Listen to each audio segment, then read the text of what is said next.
Tim Teufel has what players like Anthony Recker and Kirk Neuenhuis and Curtis Granderson are all striving for, a World Series ring from the New York Mets. Teufel has now become what you might call a baseball lifer. From role player to overachiever to coach, the former second baseman has experienced the game at nearly every phase. Uh-oh. All right, you're on the side on that one a little bit. Let's try to get around it and center it. Tim Teufel is in his third year as the Mets' third base coach.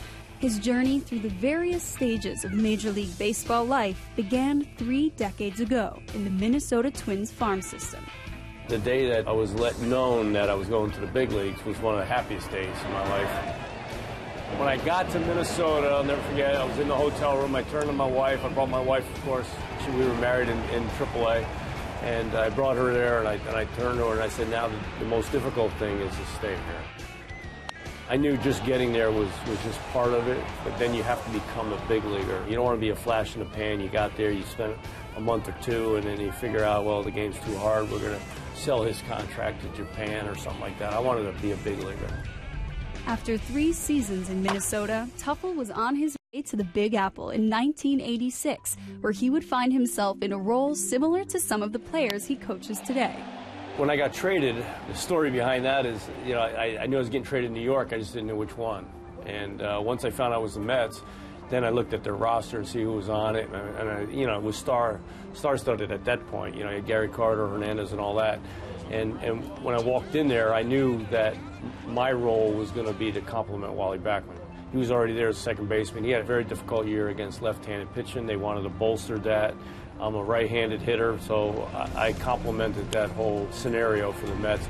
Teufel will forever be known amongst Met fans as a key member of the '86 championship team. He struck him out! Struck him out! The Mets have won the World Series! He went on to play 4 more years with the Mets, and by the time his playing days were over, the Connecticut native had a 10-year Major League career under his belt. It's an accomplishment. I wasn't the superstar kind of guy in high school.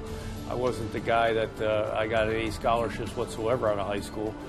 So I ended up just going down to Florida out of Connecticut to play more baseball, to go after my dream, not knowing what was going to happen, and development took a little bit longer for me. So, to come out of that scenario and then be recognized was a feat in itself. And it was quite an accomplishment for a kid that came out of Connecticut. After his playing days were over, Teufel had begun life without baseball. I stepped away. I had young kids, so I raised them, was around them, did the Little League thing with my son Sean and 2 other girls at the time, then ended up having my last girl. So I wanted to spend some family time, so I did that in San Diego. And that's when the phone rang, and I got a call from the Mets asking me if I want to get back involved in the game and maybe do some scouting on the West Coast, and which I did. I got my entry back into the game, and then I got the itch. And that dreaded itch comes, you want to get back on the field, and that's when I notified the Mets I'd like to get out of scouting and then go into onto the field, and that was when the journey began. Teufel entered a new phase of baseball life. Much like some of the nomadic players he now coaches, he too became well-traveled.